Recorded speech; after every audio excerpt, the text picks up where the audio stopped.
In this video, I will quickly show you the difference between a limit and a market order, what the difference is and how you can use them. In total, we have 4 different types of trades we can execute. Of course, we have buy and sell orders, and then in each, we can decide between a limit or a market order. Let's first look at the limit orders. What you're doing when you are placing a limit order is basically placing an offer to either sell or buy in the so-called order book. So if I want to buy and place a buy limit order, I'm basically saying, okay, let's say, for example, at $65,000, I want to buy Bitcoin, and that amount I can type in here. Then what basically happens is that order just sits in here, and only if somebody else takes our offer by using a so-called market order, then the trade will actually happen. So it's always a combination of somebody that places a limit order, that places an offer inside of the order book, and then somebody else taking that offer by using a market order. So that's how these two play together. Same goes, for example, if I want to sell, I could place a sell limit. I can say at $67,000, for example, I want to sell my Bitcoin with this amount. And then if somebody else takes that offer from us and buys from us, then our order will be executed. All these limit orders that have been placed by people are then ordered in here. So all the buy orders will be found down here and all the sell orders will be found up here and are then ordered in an ascending order for all the sell orders, so it gets more expensive if we go up in here, and in a descending order for all the buy orders. In the middle, these prices meet, and this is of course also where the trades currently happen, and the last price that has been traded is seen in here, which is also referred to as the current market price. So how do the market orders now work? Let's look at a buy order. Instead of placing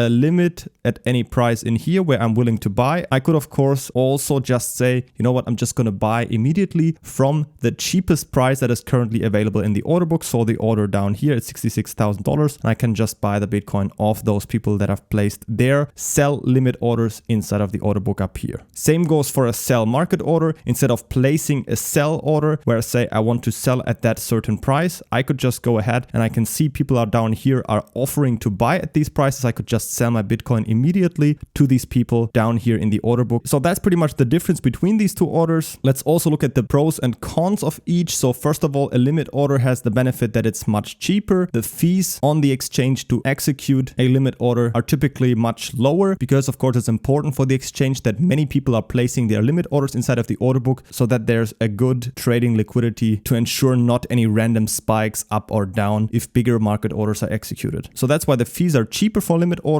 The other benefit is a guaranteed price because of course if I place a limit order, let's say I want to sell at that price, my order only gets executed exactly at this price, so I have no risk of getting a worse price or anything. That's a big difference of course to a market order, because on a market order, if I would just sell in this case, for example, immediately and place a sell market order in here, I would just effectively sell my Bitcoin to the person in here, but depending on how much I'm actually selling, in this case you can see 12 million are offered up to here, but let's say I want to sell 50 million, I would need to sell my Bitcoin to all these orders up to down here, as you can see. And as you can see, these offer a worse price, a lower price. So I need to sell for a lower price, or if I would buy, I would need to pay a higher price. So that's why also for larger orders, many people prefer to use a limit order so they have a guaranteed price and not any slippage if they're using higher volumes. But of course, on the other hand, a market order offers many benefits too. First of all, it's an instant order. So instead of placing a limit order inside of the order book and then having to wait until it's executed, with a market order, your order will be executed immediately within 1 second and you have it completely filled. The second big benefit is a guaranteed execution because of course, let's assume you want to buy Bitcoin and place a buy limit order down here at $65,000. What could happen is people are maybe selling a little bit to these people down here, but then the price just goes up. Many people are buying from these up here and the price just goes up to 70,000 and never goes down to your 65,000. Your buy limit order down here will just stay there forever and nobody will sell any Bitcoin to you at that price. On the other hand, if you're using a buy market order, it will be filled immediately and you're going to pay a little bit of a higher price right here, but you have the guaranteed execution, where with a limit order, your fulfillment of the order depends on the Bitcoin price going down to reach your limit price that you've set for your order. So that's the difference between these two. If you're looking for the best crypto leverage trading platform, make sure to check out the video description. I have linked you my favorites in there, where you can also always get the best sign up bonus possible. If you have any other questions, feel free to ask them in the comments.